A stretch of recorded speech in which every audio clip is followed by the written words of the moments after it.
when I first saw Luke, you were on an episode with the Three Amigos. Yes.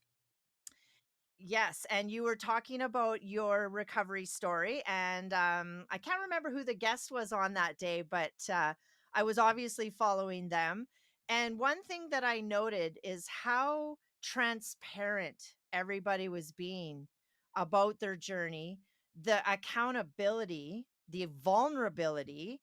And one thing that really stuck out to me, Luke, is when you quoted Dr. Gabor Mate. Mhm.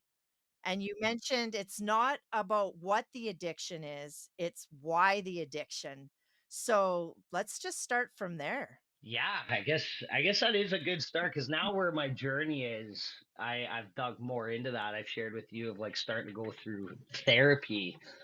And so if I can Hmm. how I can correlate some of this stuff and trauma, like when I grew up, I have my mom, my dad, an older brother, older sister, and in my eyes, I come from a loving family. You know, my parents gave me all the opportunity, my siblings all the opportunity they could. My brother's a captain in the fire department. My sister's a teacher. They got kids.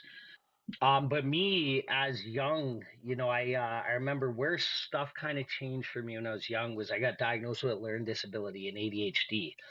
And I remember the Hmm. the doctor saying that to my mom, but as a little kid, I was like 8 years old. All I heard was like, "Your son's stupid and he's going nowhere in life." Like that's just how I absorbed that Hmm. information. And from that day Yeah. in, because I was like, "Oh my God, like I'm different from all the other kids."